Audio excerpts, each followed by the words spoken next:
Also, you have sales that has jumped by about 23%. And lastly, one of the stock that is in focus in today's trading session is Edelweiss. Edelweiss Group is all set to divest a 70% stake in Edelweiss Gallagher Insurance Brokers. My colleague Rashesh Sharma, in fact, is right now in conversation with Rashesh Shah, who's the chairman of Edelweiss Group. Good morning, Ajay, and take us through with this big exclusive interview. So the big transaction happening in the financial services space is reported by my colleague in ET is about insurance broking arm being divested by Edelweiss. Rashesh Shah is joining us right now. He's been a very busy man last couple of months.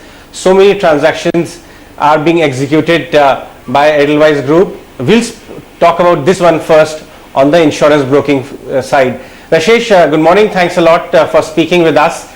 Talk to us about this divestiture. Because one would really think that insurance is a great place to be right now. There is growth all around. People are talking IPOs. Data is showing that the runway is open and you're exiting and divesting the stake here. Talk to us, what's the strategy behind it? So as you know, Ajay, Edelweiss, we are a diversified company with almost 10 different businesses. And this insurance broking business is very similar to investment banking, very similar to broking business. And it was earlier part of the wealth management business, which, as you know, we have spun off and we are getting it listed as a standalone business. And because here we had a partnership with Gallagher, they were keen to keep it as a standalone. And increasingly, this is becoming a global business. They wanted to increase their stake, and we got a good price. So I think we are reallocating capital. But I must remind you, we have two other insurance business. We have a life insurance business and a general insurance business, where collectively we have invested more than 2,500 crores up till now, and we continue to invest in that. So I think part of this is we are reallocating capital from insurance broking, which was a small, very high quality, very niche business. It is there. And since it was part of wealth management, after we spun off wealth management, this became a standalone business.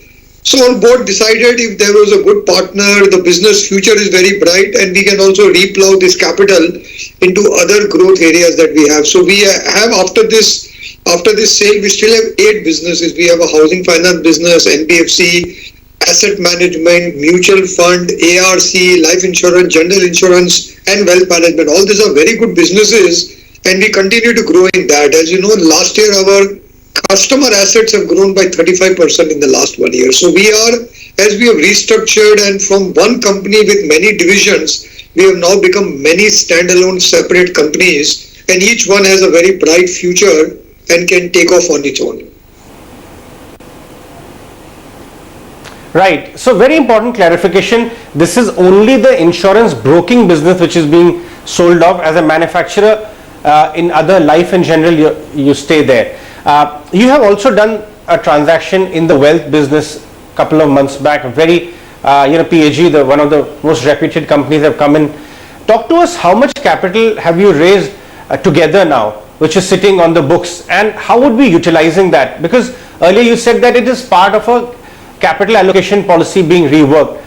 So money coming from wealth, money coming from here, how is it all being utilized? And out of the bouquet of businesses which you have, what is the status on what kind of growth each of them are having right now? So the total capital we have raised in these two transactions will be about close to 2,500 crores, 2,500 crore is the capital we would have raised. About half of that, about 1,400 goes into repaying debt.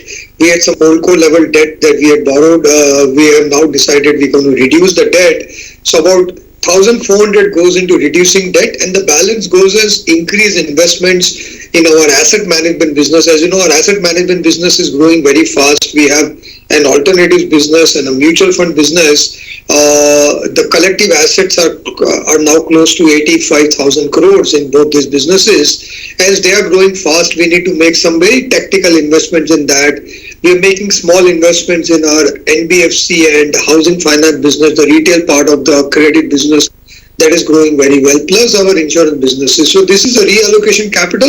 Even after this, we expect we will have about 500-600 crores of excess capital available that we can invest for future growth. Maybe we can acquire companies, we can do other things. But our board decided that we need to be very focused and reallocate capital in a very smart way.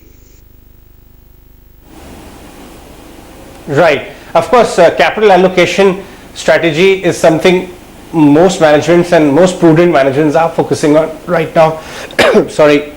Did I hear the word acquire companies? Does that interest you as well? And if yes, which direction would you take the vehicle out of the 8 companies which you run? So I think there are a couple of areas where we're seeing a lot of opportunities to make very smart tactical acquisitions. One is in the fintech space. We think the entire credit space is getting, disrupted in a very fast way, and given the NBFC crisis that happened, we think credit, especially SME and housing finance, so there are some good analytics firms, there are some good firms which give you underwriting risk management on retail credit portfolio, so that seems to be a good opportunity where you can make some tactical investments. You can spend 100-200 crores to really buy some smart capability. Our now focus in growth area is we want to grow the retail credit business, which is SME and home loans. We want to grow our asset management business, and we want to grow the insurance businesses. Even in insurance, in the general insurance, we're seeing some very good tactical opportunities coming up.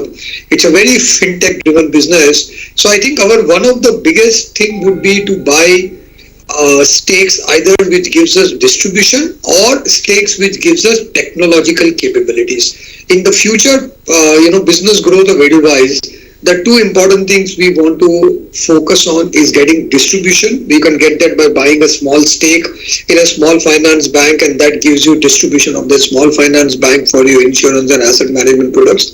Or you want to invest in technology. But I think these two are going to be very important.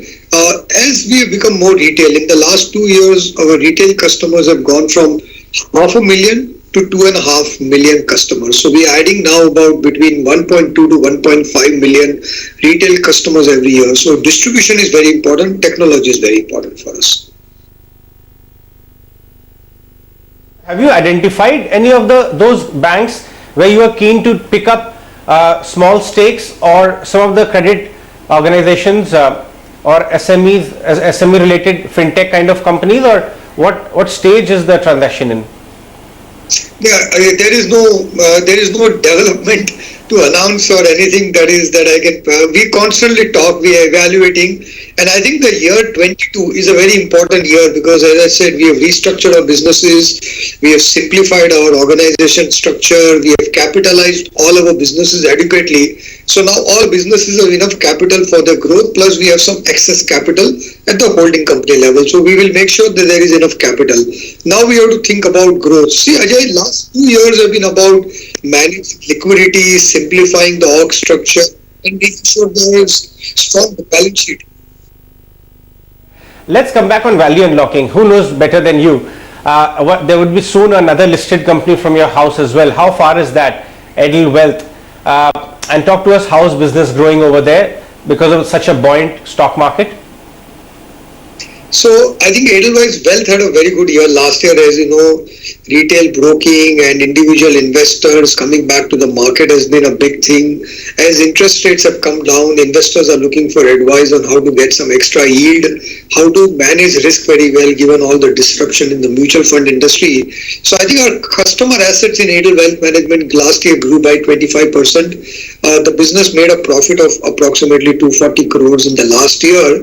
With the PAG deal, there is a 400 crore of fresh capital has been infused in the business also, and we think we are going through a demerger process because that will allow us to give our Edelweiss shareholders direct equity in the wealth management business, and we think that demerger process is about 12 to 18 months away, depending on NCLT process and all that. So I think we should have Edelweiss Wealth Management listed. The business is growing well, it's very well capitalized. It should, by the end of this year, have an equity base of close to 1800 crore plus. So I think having that level of equity base, having that kind of growth, it seems to be at a very good place, and I think the listing will be good for that business.